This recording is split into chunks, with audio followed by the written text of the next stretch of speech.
these cases where the selection of the implant in these difficult instability and bone defects, what you need to do is they manage bone loss, constraint to control the instability of the joint, and fixation to absorb stresses and avoid loosening.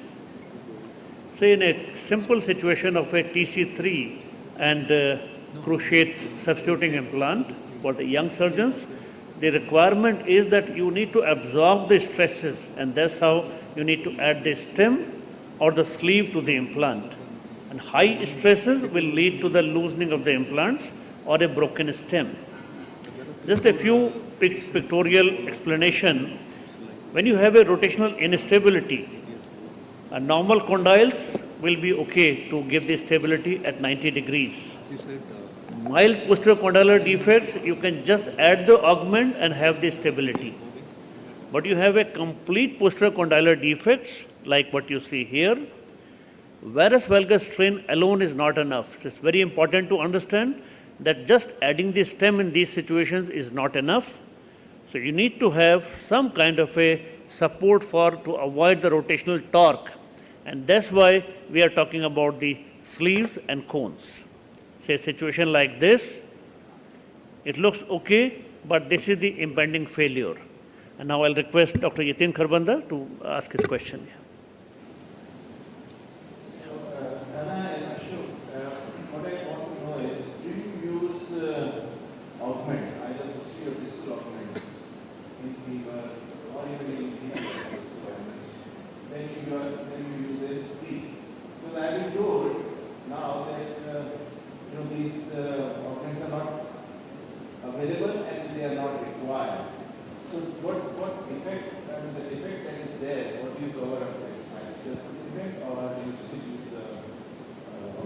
So on the tibial side, I'm not too much worried because there is axial loading, there is a rotating platform preventing the shear.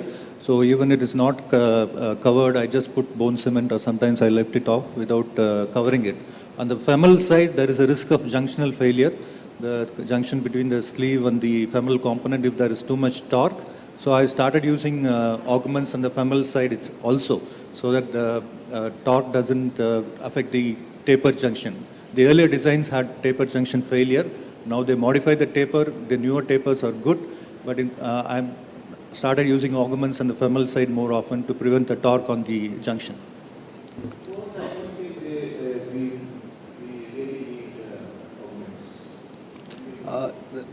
I think it's case to case. Quite honestly, it depends on what the kind of loss is. When we use cones, it does give you metaphyseal fixation. As a policy, when there's massive bone loss, I routinely use posterolateral augments because that gets my rotation in the right quadrant. Distal augments, again, subject to whether you are able to establish a joint line or not. And I think it is a sort of a case to case, so we are very open to augments. The fact that we're using cone does not offset it one way or the other. But as a philosophy, I tend to use a posterolateral augment in a lot of my difficult revisions where there is a posterolateral bone loss. I think when you're using a cone, there is not much of stress on the femoral component because it's fully cemented. So the chance of having a failure is less. But when you're using an uncemented sleeve with a large bone defect, there is a chance of taper failure. Dhana, the cone is actually uncemented. Yeah, you fixing the femoral component? Femoral component to the cone is cemented. Others. From your experience, any tips for removal of the sleeve? Going around it, drilling holes, it's okay, cumbersome, but any new instruments or any better techniques to... Yes, removing a well-fixed sleeve is a big challenge. Only option is to go around the sleeve with a small burr and keep burring it. And if you can disengage the taper junction, remove the femoral component, then it's good. Otherwise, you cut out the femoral component with a metal cutting burr and then expose the sleeve, you go work around the sleeve. I have assisted Amar Ranawat once when he had to remove a well-fixed sleeve. We did the same thing. I didn't have the opportunity to remove it. Whatever I removed was infected, so it came off. The well-fixed sleeve, this is the only way. You need to work around the sleeve with a small burst. Yes, mic 4, please. To Dr. Rajgopal, with the cones, can you bring up or bring down the joint line? Just using the cone, unlike the sleeve, you cannot. Technically, the answer to your question is yes, you can. You can actually stand off the cone. But because the sleeve is a lot longer, you can actually, like, that was exactly the question we were just talking with Dr. Dhanashekhar. You can actually stand off your tibial base plate with a gap, and you can elevate and do the joint line.